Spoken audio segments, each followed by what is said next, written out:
My question is regarding insurance. Actually, some say the insurance is allowed, some say it's not allowed. Now, I work in a company where by default we get insured, myself, my family, the spouse, etc. And part of the salary is taken in as a premium. So we don't have an option. Now, in case there is a medical requirement, can I avail the benefits of insurance for myself and my family?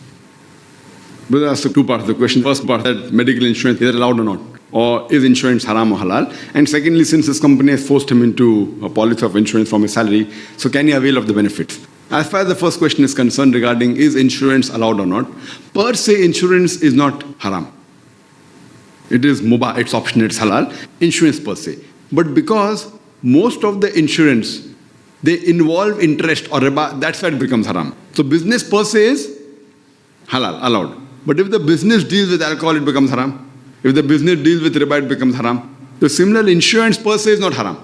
But because most of the insurance is based on riba, it's connected with interest, therefore it's haram. There are many Islamic insurance companies which I know, in Oman, in Dubai, many. There are many which I'm aware of. So if it's based on the Islamic Sharia guidelines, insurance per se is allowed.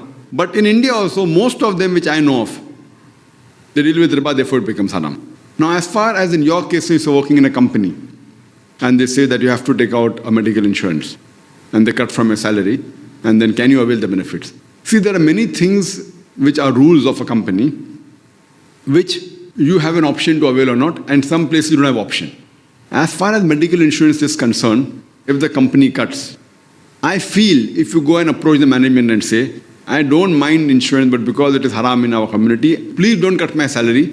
First thing you have to check up whether the medical insurance that a company has involved in, is it haram or halal? Most of them are haram, so you can request them that see to it that you choose a company which is halal. See, one thing is the life insurance. In life insurance, what happens is that whatever premium you pay, there are some clauses to it, maybe 10 years, life insurance. So you keep on paying a fixed amount of premium every month. And if the policy matures after 10 years, if you don't die, you get the same amount back. But if you die in between, you may get double, if an accident, you may get more. So it depends upon the policy. So this surely what money you give, it comes back to you, it is surely interest-based. Most of the others also interest-based. In a medical insurance, you pay amount whether you get sick or not. If you don't get sick, you don't get the amount back. So depending on what the policy is, and what is the basis of it to give you money back, because if they're giving you money for treatment, they have to acquire from somewhere else. If there's Islamic pooling where you say that everyone gives 1,000 rupees, and if there are hundreds of thousands of people, and if one person gets sick, you give that money, so that becomes halal. But most of the insurance companies don't work like that. They take your money and they invest and they keep it in a bank and they get interest out of it.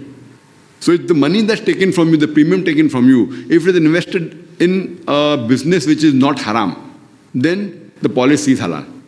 But most of the insurance company, they keep it in a bank for safety and they take interest which becomes haram. So which medical company has your company taken the insurance off? You have to check up. Most are haram, I know that.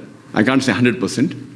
And if it's a haram, it's falling in the haram category, surely you can go and speak to the management and say that, see, I know that it is for my benefit, that if I give a medical insurance claim, my money is being cut maybe a few hundred rupees, but any problem. So you can give in writing that please don't cut my medical insurance claim, and if any medical expenses, I will bear from my own salary.